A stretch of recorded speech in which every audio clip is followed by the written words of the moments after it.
안녕하세요. 주식공부입니다. 오늘은 투자 마인드에 대해서 공부해 보겠습니다. 이게 부동산을 옛날에 아파트를 사놨잖아요.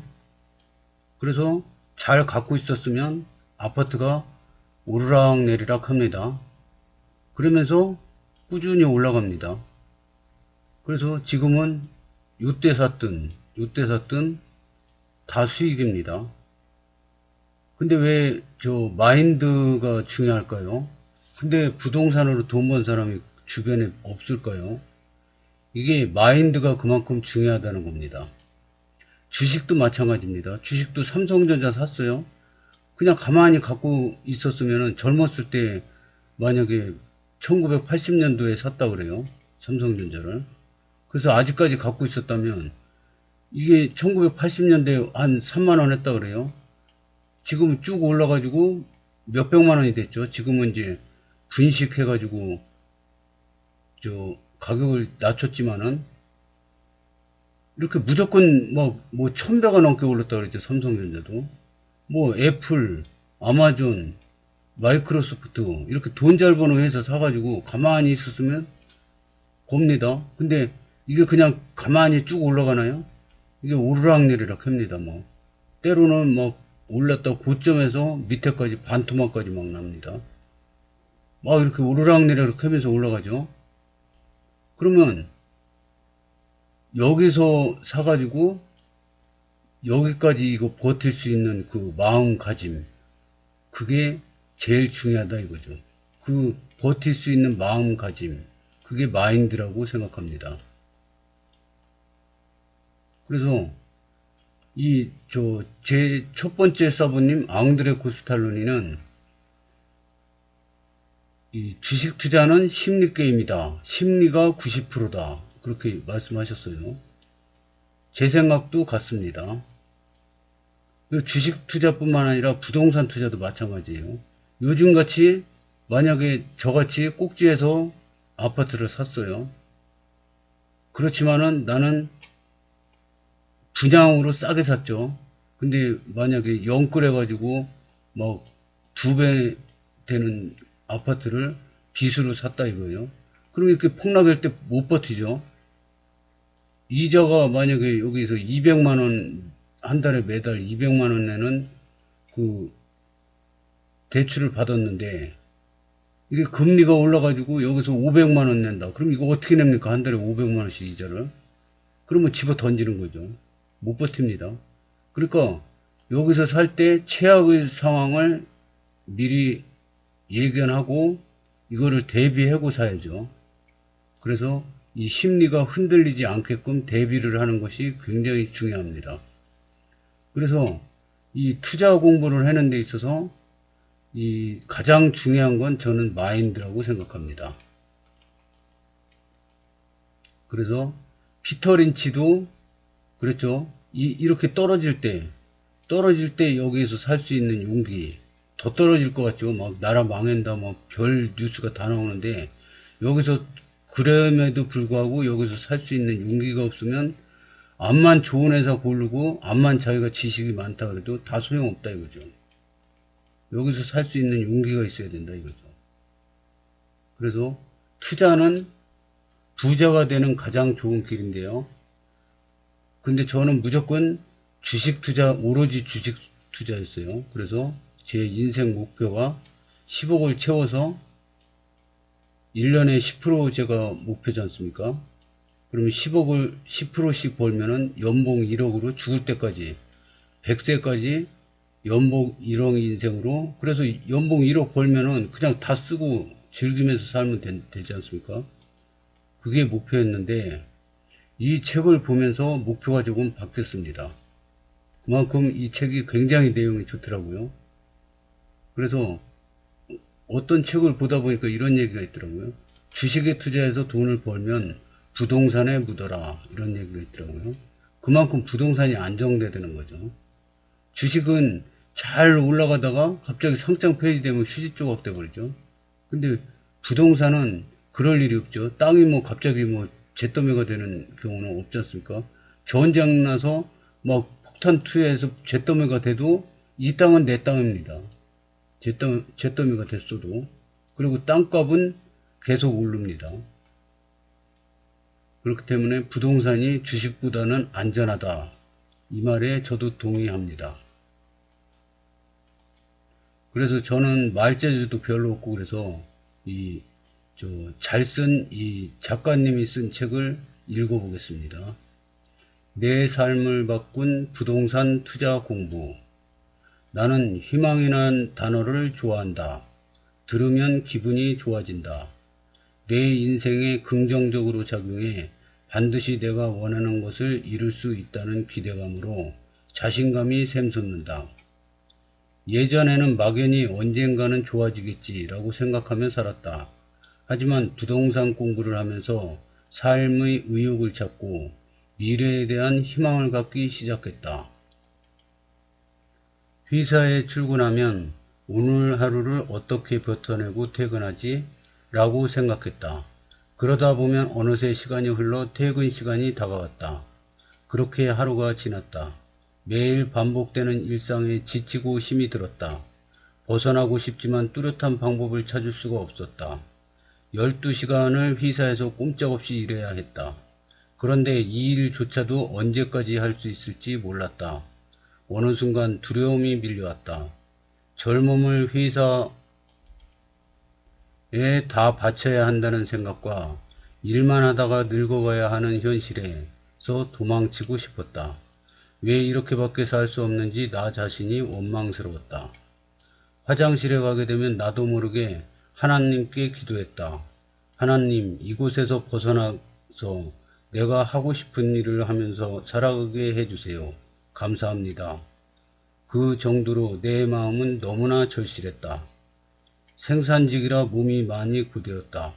퇴근해서 집에 가면 집안일을 해야 하기 때문에 제대로 쉴 수가 없었다. 힘든 몸을 이끌고 집안일을 마무리한다. 밤이 되면 다리는 코끼리 다리처럼 붓는다. 잠을 자다가도 수시로 다리에 쥐가 났다. 새벽에 잠에서 깨어나 다리를 주무르는 것이 나의 일상이었다. 나는 직장 생활에서 해방될 수 있는 방법을 생각해야 했다. 더 이상 직장에서는 미래가 보이지 않았다. 나 스스로 해결책을 찾아야 했다. 주말에 남편과 교보문고에 갔다. 나는 부동산에 관심이 많아서 부동산 책을 닥치는 대로 구매했다. 부동산 책을 읽으면서 나도 할 수 있다는 동기부여를 받았다. 또한 경제신문을 많이 봤다. 인터넷으로 경제 뉴스를 꼼꼼히 보면서 스크립했고 주말에는 부동산 투자 공부에 집중했다. 그렇게 투자 방법을 터득하게 되었다. 학창 시절에는 책을 잘 읽지도 않았는데 부동산 책은 너무 재미있었다. 어떤 때는 집안일을 하면서 새벽까지 3권 이상을 읽을 정도로 부동산 책에 푹 빠졌다. 당장 나도 부동산 부자가 될 수 있다는 자신감이 생겼다. 몇 달 뒤 나는 투자에 나서기로 결심했다. 책 속에 많은 전문가들의 성공한 부동산 투자 방법을 나도 따라해 보기로 했다. 내가 제일 잘 아는 동네부터 공략하기로 했다. 북구 지역을 3바퀴 돌아보았다. 투자를 목적으로 아파트를 둘러보니 욕심이 생겼다. 일반인들의 선호도가 높고 외부 환경으로부터 위험성이 적고 황금성이 뛰어난 소형 아파트에 투자하자고 생각했다. 인근의 부동산을 여러 군데 방문했다. 그 중에서 나와 잘 맞는 부동산 소장님을 만나게 되었다. 시세에 대해 물어보고 여러 물건도 소개받았다. 내 수중에 돈이 많지 않아서 현 시세보다도 싼 가격의 아파트를 알아봐야 했다. 나는 급매물 위주로 알아보기 시작했다. 나는 투자 목적으로 매매하고 싶다고 밝혔다. 소장님은 내가 뭘 원하는지 알아챘다. 그리고선 최대한으로 물건을 찾아봐 주겠다고 약속했다. 그 후 소장님으로부터 괜찮은 매물이 나왔다고 연락이 왔다. 가슴이 뛰기 시작했다. 퇴근하고 저녁에 소개받은 아파트 내부를 살폈다. 남향의 로얄층이고 전망도 좋고 내부도 깨끗해서 손댈 곳이 없었다. 나는 1억 9천만 원에 매매했다. KB국민은행 시세보다 3천만원 정도 싸게 매매했다. 집주인은 다른 아파트 청약에 당첨되어 빨리 처분해야 하는 모양이었다. 그래서 가격을 시세대로 받지 못해 속상해했다. 나는 대출을 받아 아파트 잔금을 치렀다. 내 명의로 등기하고 보증금 2천만원, 월세 60만원에 계약했다. 내 자본금은 1800만원 정도 들어갔다. 시간이 지나면 시세 차익도 볼 수 있고 상황에 따라 보증금과 월세가 올라갈 수 있는 구조였다. 시세보다 많이 싸게 매매했기 때문에 손해볼 걱정은 하지 않아도 되었다.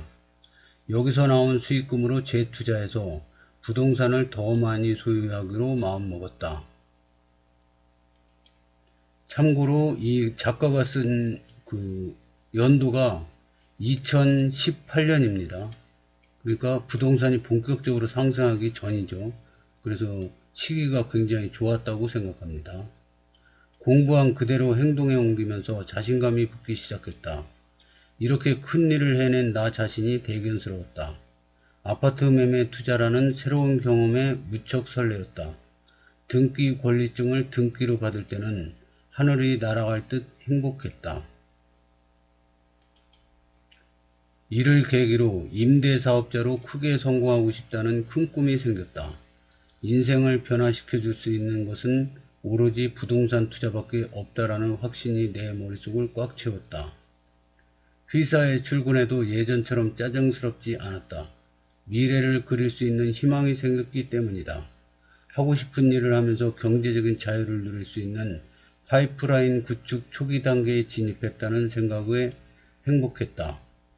은하야, 매천동에 아파트 미분양이던데 봤어? 새 아파트로 이사가고 싶긴 한데 괜찮을까?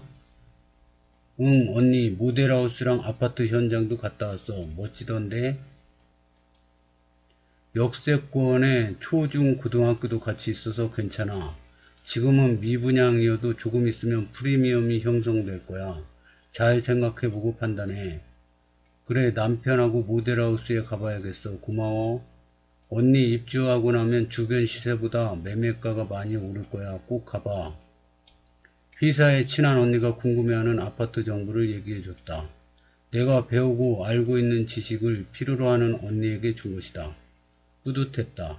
그 이후 미분양이던 아파트가 분양을 끝내고 6개월이 지나 프리미엄이 6천에서 8천만원에 형성되었다는 기분 좋은 소식이 들려왔다.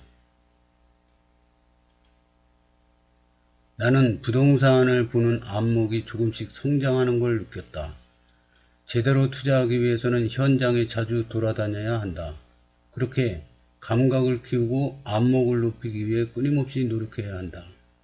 부동산 공부는 강의를 듣고 인터넷 검색과 책을 보는 것만으로 할 수 있는 공부가 아니다. 머리로는 이해하는데 행동으로 이어지지 않으면 무용지물이다. 지식을 어느 정도 습득했으면 현장에 가서 직접 몸으로 느끼고 보면서 감각을 키워야 부동산 투자에 성공할 수 있다. 부동산 투자는 소액으로 작은 것부터 시작해서 적극적으로 행동하며 실전 경험을 쌓아야 한다. 나에게 부동산 투자를 알게 해준 책이 너무나 고맙다. 책을 읽지 않았다면 지금 행복한 모습의 내가 존재하지 않았을 것이다. 더 이상 나아지지 않는 삶을 붙들고 자신을 원망하며 불행한 삶을 살아가고 있었을 것이다. 하지만 나는 부동산 공부로 내 삶을 바꾸었다. 부동산 공부는 현실을 인정하고 어떻게 살아야 길고 긴 터널과도 같은 고달픈 고리를 끊을 수 있는지 답을 찾게 해주었다. 그렇게 동기부여를 해준 부동산 공부가 너무 감사하다. 부자가 되길 바란다면 성공한 사람들의 자기계발서나 성공 스토리가 있으면서 우리의 의식 변화에 도움을 줄 수 있는 책을 권한다. 나는 꾸준히 부동산 공부에 집중했다. 그리고 부동산 임대사업자로서 부동산 전문가와 만남과 소통을 유지하며 임대사업을 확장해 나가고 있다. 당신도 부동산 투자를 통해 인생을 빛나는 삶으로 바꿀 수 있다. 오늘은 여기까지 읽겠습니다. 어떻습니까? 좀 그 부동산에 대해서 관심이 생기지 않습니까? 이분도 처음에는 뭐 펀드 투자, 주식 투자, 뭐 이런 걸 여기저기 막 이렇게 노력을 했습니다. 근데 다 안 됐는데, 그, 종잣돈 2천만 원을 가지고, 이분이 집이 대구예요, 대구. 대구인데, 종잣돈 2천만 원을 가지고, 융자를 받아가지고 아파트를 처음 딱 샀어요. 샀는데, 아파트가 갑자기 막 오르기 시작하는 거예요. 그래서 시세 차익이 많이 나다 보니까, 주식, 펀드, 뭐 이런 거 투자했는데 다 실패했는데, 부동산만 유일하게 수익이 나는 겁니다. 그리고 자기는 그냥 자기 집 사가지고 살고 있었을 뿐인데, 가격 프리미엄이 올라서 수익이 난 거예요. 그래서, 나는 부동산이다. 그리고 부동산에 올인해서 공부를 했습니다. 그래서 이제, 뭐, 오피스텔, 지식산업센터, 이렇게 투자 그 범위를 자꾸 넓히고 있습니다, 지금. 그래서 흔히 얘기하는 갭 투자, 자기 돈이 많지 않으니까 갭 투자를 해서 월세를 받는 파이프라인. 그래서 이분의 목표는 월급보다 월세가 더 많아진다.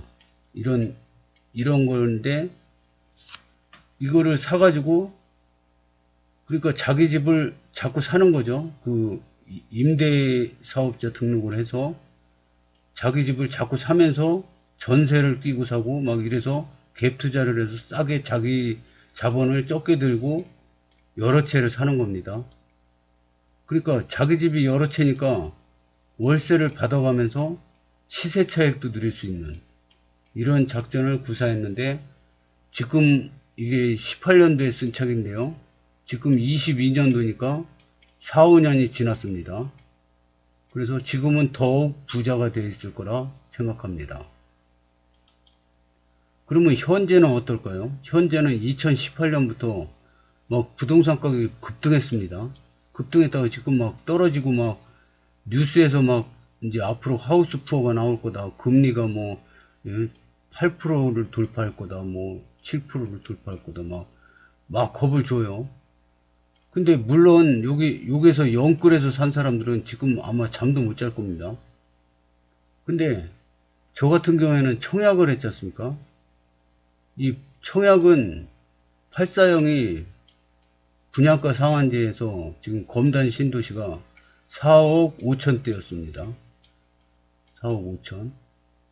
근데 이 4억 5천이었는데 집값이 한참 올랐을 때 옆 동네 보면은 막 8억, 9억 그래요. 그러면 이 대장 아파트보다 반값에 샀습니다. 그러니까 여기서 뭐 30% 떨어진다, 40% 떨어진다 해도 나는 반값에 샀는데 뭐 걱정입니까? 그러니까 물론 여기서 샀어도 이 빚을 많이 안 지고 자기가 감당할 만큼만 졌으면은 이거 떨어지는 거 버티면 됩니다. 버티면은 결국에는 올라갑니다. 이 책에서도 계속 하는 얘기가 돈 가치는 떨어지고 돈 가치는 계속 떨어진답니다. 돈이 옛날에는 짜장면 한 그릇 500원짜리 갖고 와서 먹었는데 지금은 500원짜리 갖고 와서 짜장면 달라 그러면 콧방귀도 안 끼죠. 6,000원, 7,000원 줘야 됩니다. 새우깡 옛날에 막 50원에 한 봉지 먹었는데 지금은 1,000원이 넘습니다. 1,500원 줘야 돼요. 이렇습니다. 아파트도 옛날에 1억이면 살 수 있는데 옛날 초창기에는 3천만 원이면 서울에 아파트 샀다 그럽니다. 근데 지금은 막 30억 합니다. 그럼 몇 배 오른 겁니까 이게? 계산하기도 힘드네요. 한 100배 올랐나요? 이렇습니다. 그러니까 같은 돈으로 옛날에 500원짜리가 지금은 6, 7천원을 내야지 옛날 500원짜리 가치를 지닙니다. 그래서 돈 가치는 계속 떨어지고 상품 가치는 계속 올라갑니다. 이 회사 가치도 계속 올라갑니다. 그래서 우리는 부자가 되려면 그냥 나는 월급 받아서 월급 그날 한 달 다 쓰고 나중에 나이 먹어서 뭐 박스를 주스러 다니든 말든 지금 재밌게 살란다. 그러면 저도 할 얘기가 없는데 이 다음에 나이 들어서 부자가 되고 싶다. 그러면 투자, 부동산 투자, 주식 투자를 꼭 공부해야 합니다. 그래서 성공하기 위해서는 이 성공 마인드가 꼭 필요합니다.